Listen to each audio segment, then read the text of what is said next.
Hi, thank you for coming this early in the morning to listen to us talk about ourselves, I guess. I'm Amelia, my pronouns are they, them.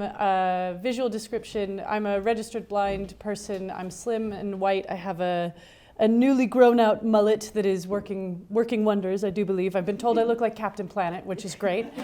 And we went with the theme of vibrance for the outfit, so we've got, what is this? Like green. Mint green, thank you, very good. Good access. Mint green and white sort of towel textured jumper, and then this is actually a sleeveless hoodie, and then a very colorful trousers and pink shoes. I am one half of Quiplash. I'm Al, my pronouns are they, them. I am a, oh God, it's too early. A small, fat, white person with wavy, curly, dark blonde, light brown hair that flops to one side, shaved sides, lots of piercings and jewelry. Today, for Vibrant, I'm wearing green and white, puffy Aladdin-style trousers, white sneakers, oversized black and white, zigzaggy mesh top, and what we call the house gilet, because it is ridiculously huge and fluffy, and the cats love it, but I thought I'd bring it out for some comfort in cloud pastel colors. Yeah, and we did this because a big part of our company is working with accessibility, and we focus in particular on access for blind and visually impaired people. We do lots of different things, but that's kind of our main thing. One, because I need to be able to access my own company, but two, because it is an interest to us, and we will explain why. So Quiplash started technically in 2019. We've been registered as a company, CIC, properly for 2 years. Essentially trading for a year. Yeah, trading actively for a year, but then registered for 2 years. The pandemic did all sorts of pandemic-y things, so starting up properly as a company took longer than we had planned. Oh, by the way, we'll do a little bit of talking, and then we'll leave some space for questions. Just so you know, I do ramble clearly, but anyway, we started in 2019. We were based in London at the time. And I think it's probably worth saying part of the reason that we started, so Al and I are also a married couple. We're both queer disabled people, and we'd kind of been in and around stuff in London mostly because that's where we lived, but also all around the country, and we kind of would find ourselves looking for a space where we could just relax and be a couple and go on a date and not have to worry about whether or not the space we were in was going to be somewhere where we got misgendered the whole time, or worry about whether or not Al would have to kind of step out of being my partner and instead step into access worker mode. Hello, come on in. You're late. No, it's fine. Hi, for the folks that came in, I'm Al, and I'm Amelia. We are basically the same person. I'm Amelia, this is Al. We're Quiplash, and we're talking about ourselves. So we started in 2019. We were basically looking for a space that was accessible and queer inclusive, and they kind of still mostly don't exist. And there were a number of things that happened that were very frustrating, and we got to a point where we were like, well, we can wait for somebody to make this magical space, or we can just try and make one. And I've been working in the arts as an actor and an access consultant and all sorts of things I'd been doing that for almost 20 years before we started. And so I have a connection with a company called Extant, which is a blind-led theater company, again, based in London, but they do stuff all over the place. And the artistic director, who's a friend of mine, was like, there is a pot of funds. You should go apply for it and do a project. So this was about the same time we were just getting sick of waiting for something to arrive. So I was sort of like, why don't we test out working together? Al was working in an office job at the time as a graphic designer. And we were just like, let's see what happens. So we made what is now our flagship show that we still do. We're doing it this year a bunch of times. It's called Unsightly Drag. And the initial thing was to get myself and 6 other queer blind people into a room together with some prominent drag performers, a couple of access workers, and try and see what happens when you mix blind people and drag. So the goal was to get the blind people to learn drag in an accessible way. Drag is a really visual art form, so trying to figure out what happens when you have to break that to sort of make it clear to people who can't see what's happening. So the drag performers that we were working with got a crash course in working with blind people. Blind people got a crash course in doing drag. And the kind of core of it was working with something called audio description, which if people don't know what that is, it's an access tool for blind and visually impaired people. That is what it sounds like. It is a description, an auditory description of visual things. And it can be a really creative tool. And Unsightly Drag, the kind of core of it was that everything that was in that show had audio description integrated into it. And that show went better than we could have possibly imagined. Like I think we still have ripples of it happening now that we kind of, like we were very much like at the time just like, we're just little guys. We're just trying to make a thing. But actually what happened was a lot of people went, oh my God, thank you for being here. And I mean, not only that, we got picked up by the National Theatre New Works Department. So our first project was in the National Theatre's New Works Department with access to their costumes and their staff and their resources. And their support, which was wild. So we were really fortunate in that regard as well. Yeah. And so from there, we started to pick up momentum quite quickly and in a way that I think in hindsight would not have been sustainable. So while I will say that I'm not happy that the pandemic happened, obviously, the good thing about pausing was that we had to stop and go, okay, if we're going to do this, what does that mean? And so in 2020, because everything stopped, we flipped around kind of the priority of what we do and started to do access consulting. And that initially, because we'd done our show and that had been starting to kind of pick up momentum, we were working with the Welcome Collection in London prior to everything in March 2020. So they brought us on to like basically do a giant access audit for them. That took like a year, where we helped them make their 2021 digital season accessible. And from that, we just kind of ballooned out into working with lots of different people. That word of mouth was wild. And it still is. Yeah. And from that point onwards, we have branched out to working internationally. So we work in Switzerland randomly, very regularly, and have worked in Germany. We've worked with folks in North America and South America. We have some contacts in Kenya that we might be working with if they get some funding. Like, it's all a little wild, but it's all very exciting. So that's kind of and then that's the trajectory of the company. Al and I moved to Sheffield 2 years ago because we got tired of London. It's not a nice place. It's really horrible. Don't recommend it. Well, it wasn't always horrible for us, but it became very horrible for us, I should preface. And we realized that because we were running our company, we could do it anywhere. And I will say that we moved to Sheffield for personal reasons. We moved here because we like living here. We liked the idea of living here, and we were correct. Sheffield is a really good city. And for us personally, it is just a good life improvement fit for us. But the professional side of it is the location of Sheffield and the kind of size of it means that we have access to a lot of other bits of the country that we didn't before. So like working with other cities and people in other cities in the north is much easier now than it was, but also like there's a lot of opportunity for vibrance here because like there's so much potential. I think, didn't Sheffield get voted to be one of the best places to start a business last year or something like that? And there's the like vibe of it here is that people are a lot more supportive and a lot more interested than I think in a lot of other bits of the country. And so that's kind of why we're here also, because we're sort of like, we had to sort of move here, settle, get our business running like properly as a registered business, and now that we've got to that point, we're like, well, we want to work locally. We want to connect with people and see if there's anything that we can do that can help people do stuff, or that we can collaborate on or have partnerships with. That's me rambling a lot. Do you Yeah. want to say anything? No? I'm usually the talking guy. That's fine.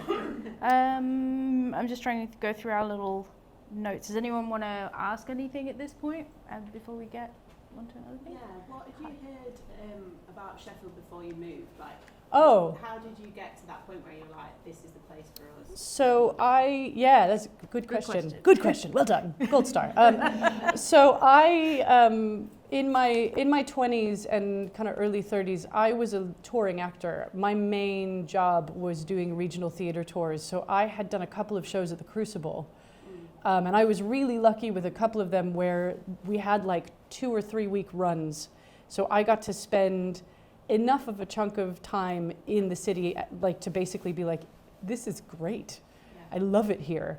And I think like both times I was very much located in the city center, but would venture out to the places that everybody goes. Like I would go into Crooks usually because it's very pretty. And but I would just sort of like, I think it's that like, this city is very interesting for a lot of reasons. One of them is that like finding like what seemed like professional, just like people who have resources, disabled people out in the wild. There's a lot more of us here, especially blind people, which I only realized recently is partially because there's like a center a hub for blind people here. And also I think the university does a lot of good in that regard because disabled people who can get to university often have a lot more support within that structure than they do in the rest of their lives. That's another story. That's sad, but anyway.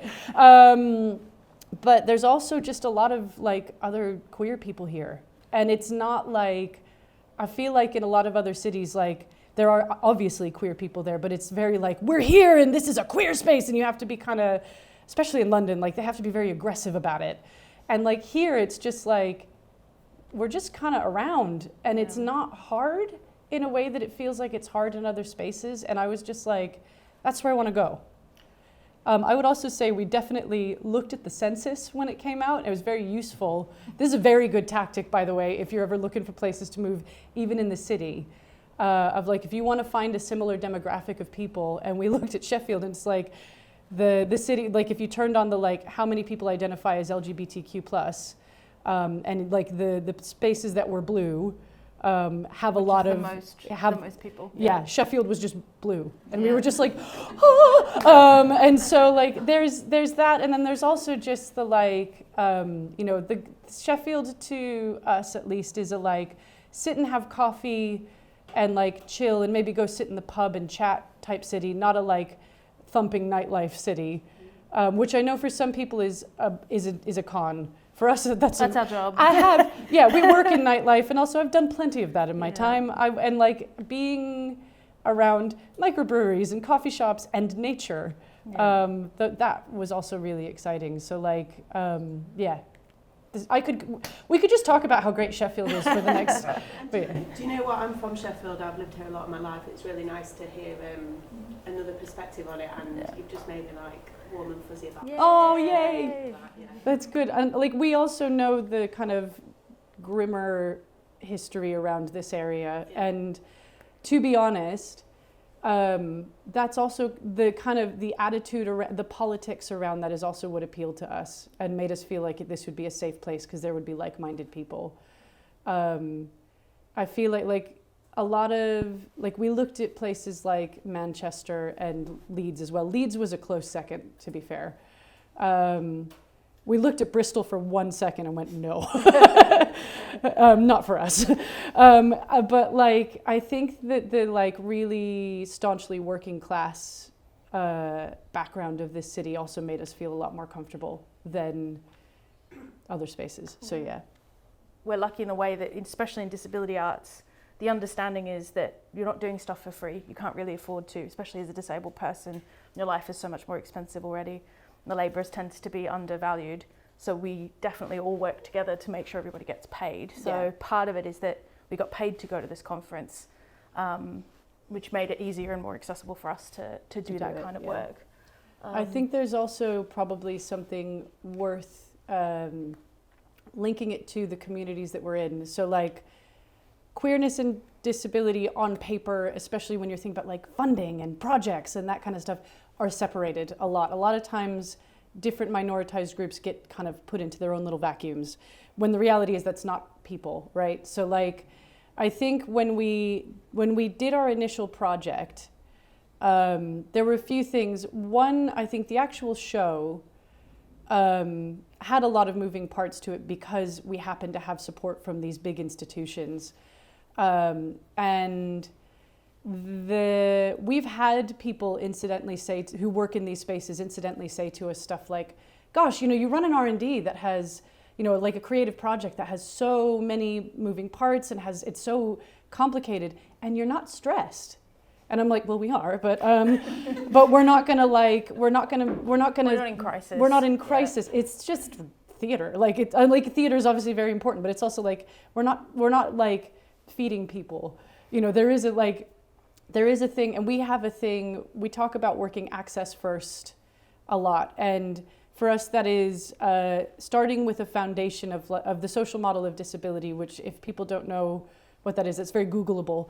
But it's basically the idea that the environment is something that disables people, as opposed to disability being something that is a bad thing about an individual or an incomplete thing about an individual. So like the traditional example would be a wheelchair user and a set of stairs.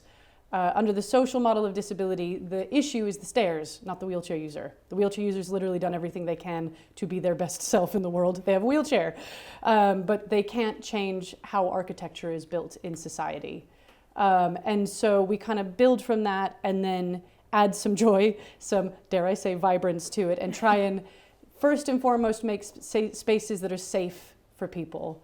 We also talk about like unambitious working practices where what we mean is you don't have to do anything, so you can do anything, or you can do everything.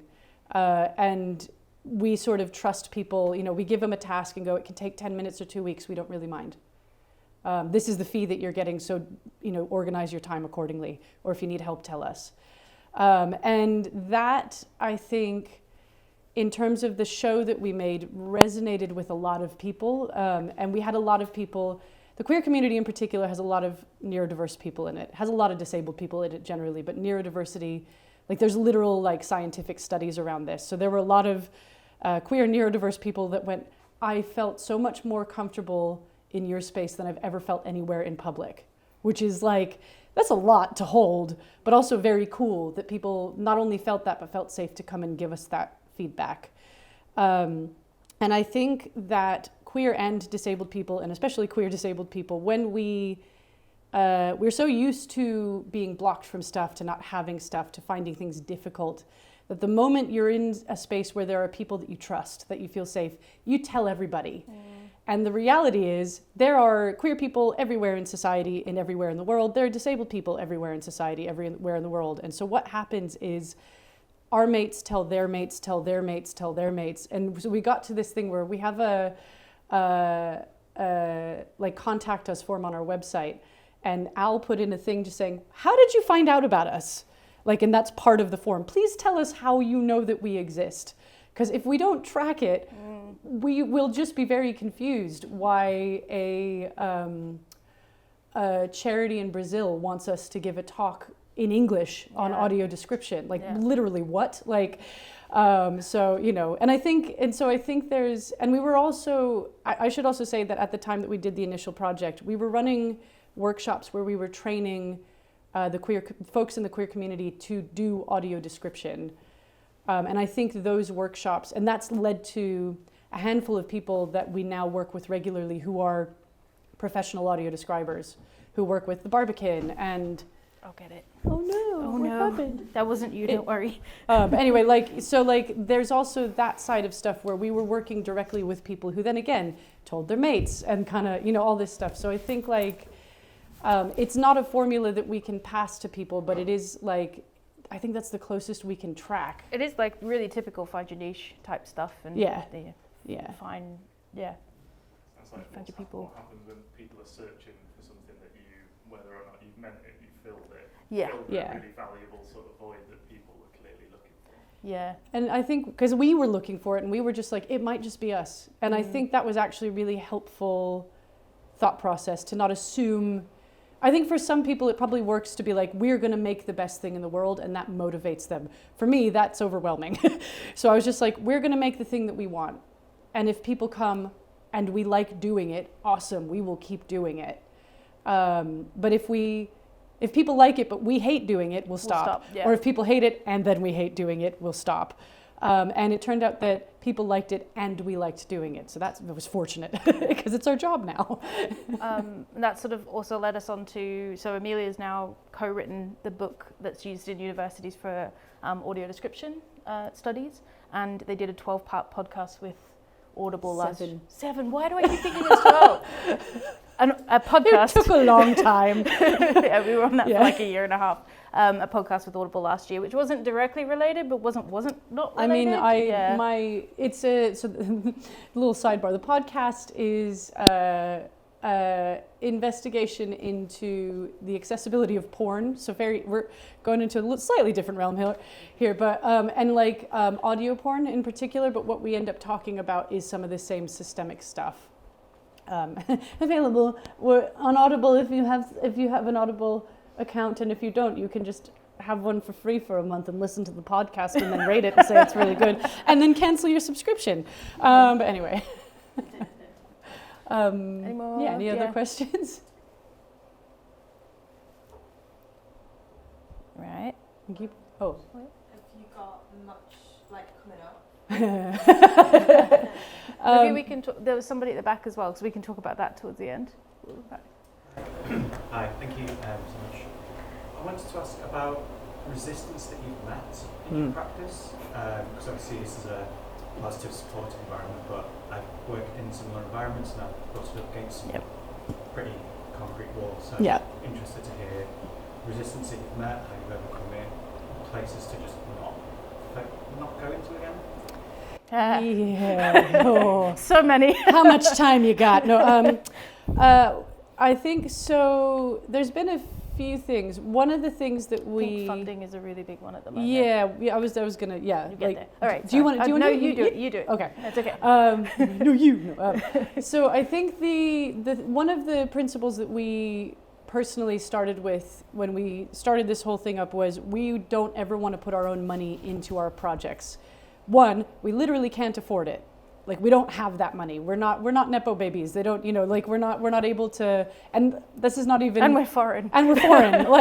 We've spent thousands and thousands of pounds on visas so we could be here. Yep. We don't have that money. And that's not even shade to people who do have that money and use it for that kind of stuff, because that's very, if you can, awesome. Right. Yeah. We're not those guys. And also we're not a charity, and we very consciously set up to not be a charity. There are a lot of disability-led charities and disability-focused charities. There's a lot of queer-led charities and queer-focused charities. We are professional. We're working with professionals. We're training up professionals. And so we are a not-for-profit, which is slightly different. Yeah, we're not corporate, but we are trying to get people jobs, basically. And so we don't work with volunteer labor. We want to make sure people get paid as well as they can. And then on top of that, because everybody we work with is disabled, the costs of having us and other disabled people in a space is just more expensive.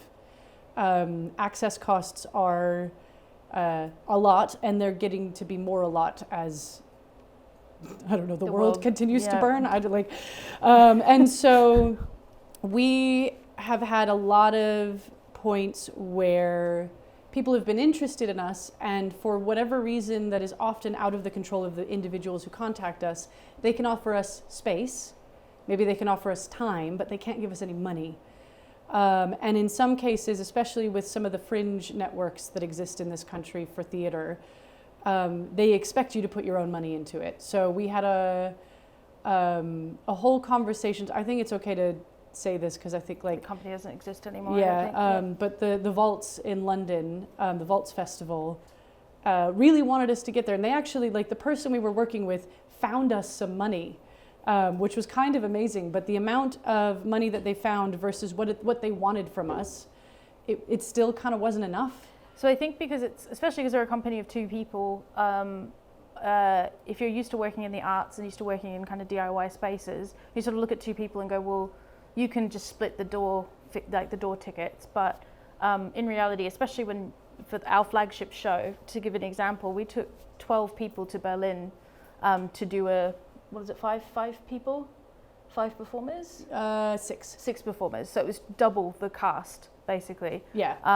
And because we were in a foreign city, everybody needed their own access support. Yeah. So we come with a bit more stuff to do, and legally, people aren't supposed to turn you down because you're disabled. But the reality of it is we cost twice as much sometimes. Yeah, and sometimes people just don't have the money, especially in the arts, which is like chronically underfunded I think right that now. there's a very slow shift and understanding in the arts, especially as younger people come into the career and don't want to be poor and don't think it's fun and don't think it's like this sort of artistic integrity. It's going to shift.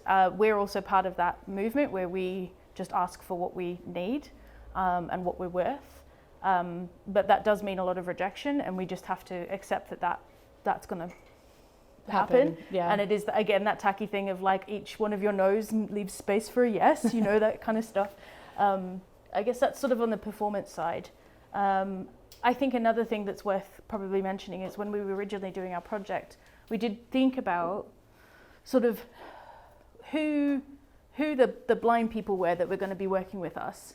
And we started reaching out to some of the more kind of institutions that work with blind people. And we had people hang up on us as soon as we mentioned that we were a queer-led project. Yeah. And they weren't the blind people, that was the gatekeepers of the institutions were just going, no, we won't be interested in that, they won't like that. Yeah. So that gatekeeping of disability and queerness is really common across kind of all those levels. That's one of the things that nudged us more into working with existing professionals, which is also a gap. Everything's focused on either rehab, youth, or early career. Or elderly people. Or kind of elderly. Those of us in our like 30s and 40s are kind of like not really getting and it does mean there's a drop off in leadership. So if you've got that mid to mid late career stage is where you drop off, then where is the leadership coming from? It's only the people that can afford to work for free to do all this stuff and get through. So they probably don't need it in some ways, and they're not going to be representative of everybody. So we really focus on that area and trying to like make ourselves into leaders eventually, and also just help people get along that kind of that tricky part of your career where most people drop out. I would say with the access consulting stuff, we only work with people who actually want to do it. We will, like obviously like this to a certain degree is like if there's anybody here that is interested in any training or consulting that we do, which by the way, the training and consulting doesn't have to stay within the arts. We've worked with city councils and all sorts of stuff. That's just pretty much baseline, really. Like gave a talk to like 40,000 accountants. Told them that capitalism was bad. That was maybe not the right choice. It was really strange. But anyway,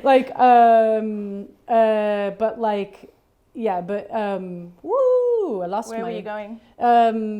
We'll only work with people that kind of like we will advertise ourselves. We'll make ourselves known to people, but we'll only work with people that show an interest in learning. I kind of had this from even before Quiplash when I was working more as an independent like freelancer consultant, where there is no point investing time in people who are coming at you with resistance. And there's different flavors of resistance. There's the like, oh, I don't understand this, and so I'm not sure if I'm comfortable. Can you help me? That's great. That's a lovely place to start. We can work with that. And then there's the, no, I don't need that. That's silly. You're wrong. I'm not a bad person. I'm not ableist. Everybody's a little ableist, and so that stuff we don't touch. I think there's the other flavor of access is very important to us. My grandmother had a deaf dog. Can you come and do XYZ for £50 or whatever? Yeah. So it's like very deeply undervaluing the work while saying it's very important. It's a really common kind of duality. And in that case, you can try and have a conversation about, things cost money. You wouldn't do that to your electrician, so why would you do that in this regard? And like, if it does matter to you, your budget should reflect your ethics, that kind of stuff. You wouldn't ask your dentist to clean your teeth for free. Yeah. And you'd probably be really uncomfortable about what kind of quality you'd get if you did. If they did it, yeah. So And actually, what's interesting about that tactic is we've at first, I think we're pretty nervous about like, are we going to get a bad reputation? Are we going to lose work? What happened was people went away, the people that cared and were interested for real went away, thought about it, found some money, and then came back to us, which was, again, kind of wild. Sometimes a year or two later, like we're still now getting work that we, you know, had a meeting about a year or two ago. And it just kind of like, just sort of shifts along. And we've also had a bunch of our clients for the entire time we've existed as, you know, as Quiplash, which is really great as well. We're very fortunate. Yeah. But I don't know, does that kind of answer in every facet? I think we have names we could give, but we're probably not going to drop them here. Any other questions?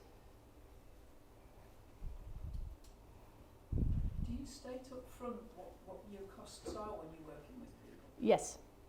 So we're kind of trying a few different things with this because the consulting side in particular is so interesting because in a lot of ways it's the same pattern of things but with different people. But the details of it mean that giving like we just cost this much sort of package, we do try that. And I think with training stuff, that's a little bit easier. It's like we offer one training session and this many consulting hours and that costs this much. Or 3 training sessions and this many consulting hours and that costs this much, or a bespoke package we can talk about. But when it comes to the kind of creative consulting, which is often us going into a room and working with artists that are making a thing while we're there, it becomes a little bit of like, how long is a piece of string? So we often have to have a little bit of a conversation about like, how many days do you want us? If you're not in Sheffield in particular, do you want us in the room with you or can we do it remotely? That changes the cost of things. Sometimes we ask people, it's that thing of like, what's your limitation? Is it the money? Is it the time? Do you have a problem that needs to be solved and you don't care about those other elements? Like we always ask people to kind of give us an idea of what problem they solve, what budget they have, what time they have, and we work out an offer within that. And the other, sorry, go ahead. The currently, because we are not a funded entity, the money that we get in is the money that exists in the company. And because it's 2 of us and because of both of our access needs, we are aware that we are costly for some people. For small.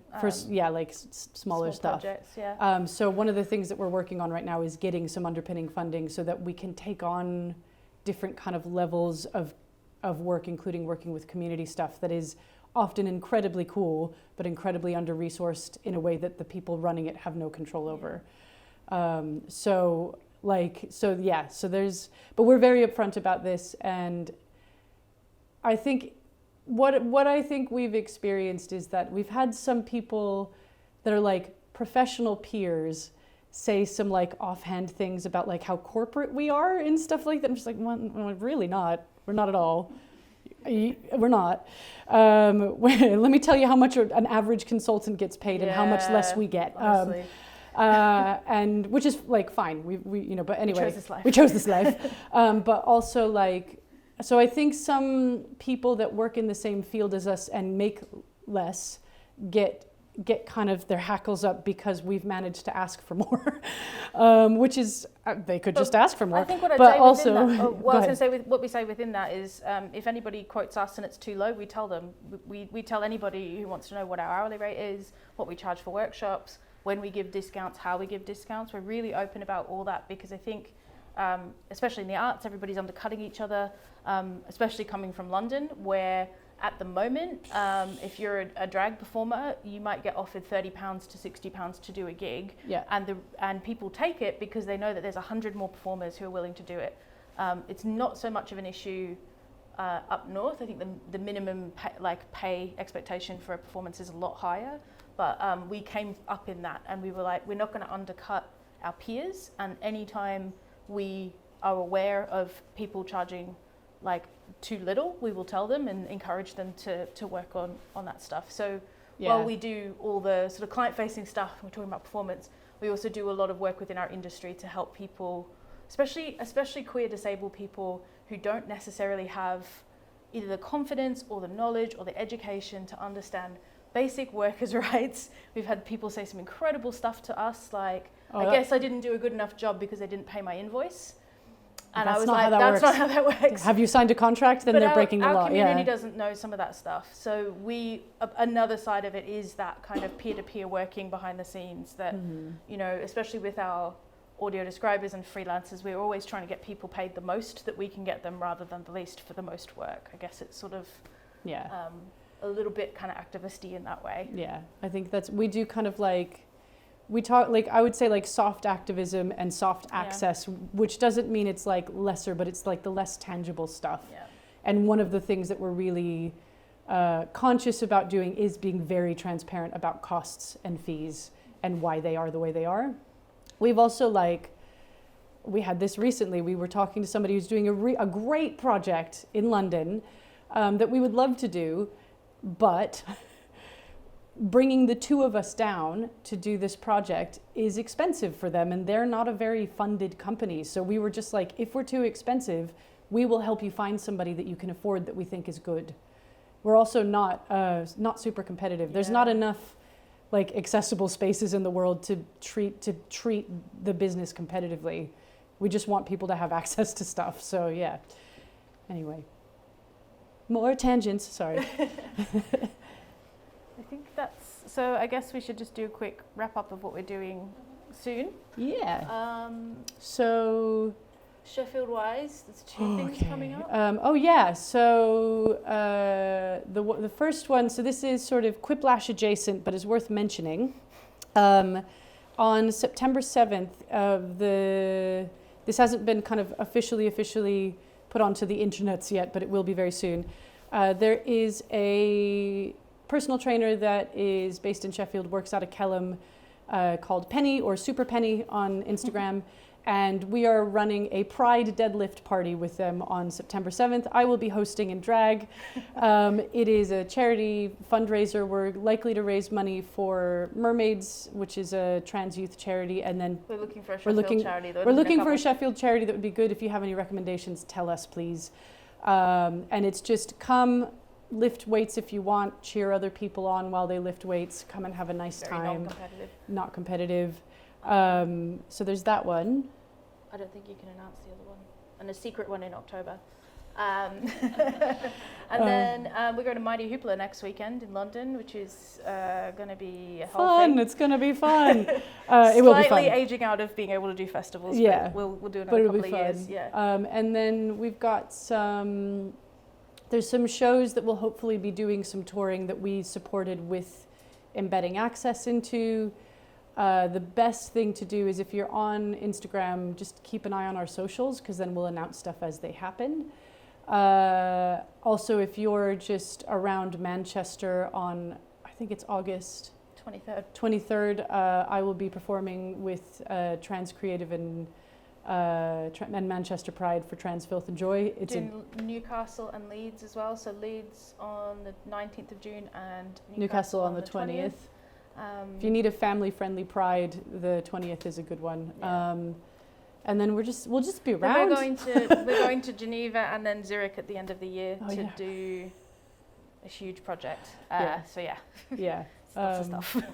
So we're busy, but also very happy to obviously stick around now and chat. And if there's anything going on locally that you think would be good for us to connect to, please tell us. I'd love to hear about it.